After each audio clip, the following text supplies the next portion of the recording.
السلام عليكم ورحمة الله وبركاته. ازيكم عاملين ايه؟ يا رب تكونوا جميعا بخير وصحة وسعادة. النهاردة بتكلم عن فيديو للأستاذ معتز مطر. جاب فيه أخ مصري عايش في ألمانيا.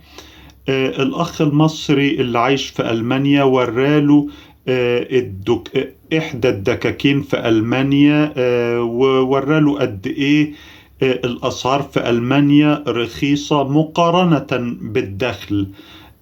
فمقارنة بدخل الشخص اللي بيشتغل في ألمانيا.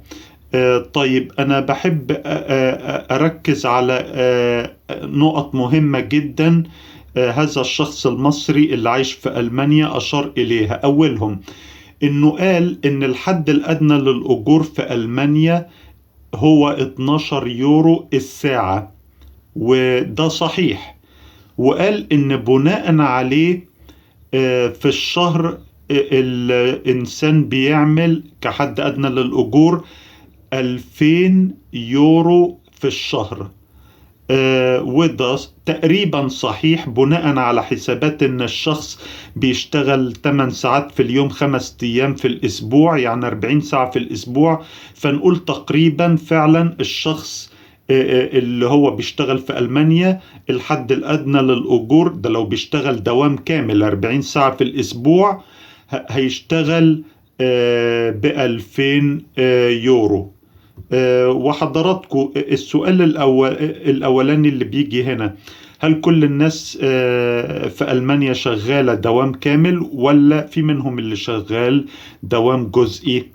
ده سؤال مهم يتسأل.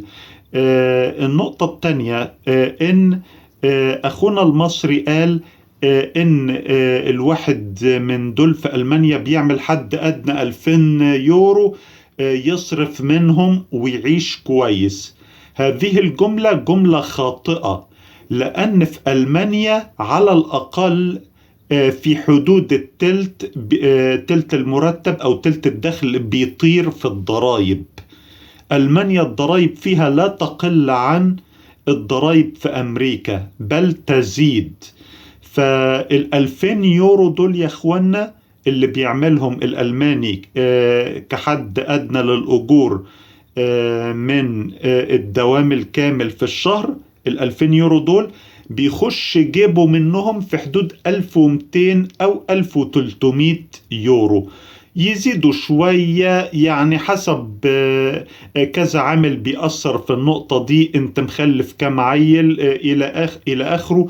مش ده موضوعنا. احنا موضوعنا ان ال2000 يورو دول ما بيصرفش منهم، لا، هو بيصرف من 1200 أو 1300 أو حتى يا سيدي 1400 يورو اللي بيخشوا جيبه من 2000 يورو، لأن تلت الدخل بتاعه في ألمانيا بيطير في الضرائب.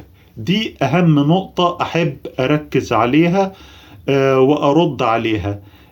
طبعا ما فيش أي دليل أو ما فيش عندي أي إثبات أقدر أنفي بيه إن الدكان ده مش في ألمانيا. يعني أنا مش مقدرش أنفي دي. جايز يكون الدكان فعلا في ألمانيا، ولكن أنا في نقطة مهمة أحب ألفت النظر ليها. أنا فعلا رحت ألمانيا بس كسائح مش كمقيم. أنا فاهم إنها تفرق كتير، لأن الشخص المقيم في بلد مع الوقت بيعرف أماكن الحاجات الرخيصة ودكاكين الجملة ويروح لها، فبكده فعلا ما بيصرفش فلوس كتير زي السايح اللي هو ما قعدش أكتر من أيام في المكان. وطبعا ما لفتش ألمانيا يعني أو أجزاء كبيرة منها فعلا. فيجوز تكون في مدن رخيصة في ألمانيا زي ما في مدن غالية. فهنقول إن هو فعلا عرف طريقه لدكان من الدكاكين الرخيصة أو دكان من دكاكين الجملة. أنا حضراتكم في ألمانيا طبعا ما شفتش الأسعار الرخيصة دي على الإطلاق، ولكن مش هقول إن الأسعار دي مش موجودة، ولكن أقدر أقول لكم إن الأسعار اللي أخونا المصري اللي عايش في ألمانيا ووراها الأستاذ معتز مطر، الأسعار دي أقل من المتوسط اللي أنا شفته بكتير. وده إمتى؟ أنا رحت قبل بأزمة الطاقة بكتير، يعني أيام ألمانيا ما كانت رخيصة. مع ذلك الأسعار اللي شفتها ما شفتش الأسعار الرخيصة دي. طبعا أنا فاهم أيوة أن اللي بيقعد في المكان لفترة طويلة بيعرف طريقه لدكاكين معينة رخيصة. بس طبعا الدكاكين الرخيصة دي يعني لبعض الناس ممكن تكون بعيدة، يعني مش هنقول ان دي دكاكين دايما هتكون في المتناول. أشكركم على المشاهدة، والسلام عليكم ورحمة الله وبركاته.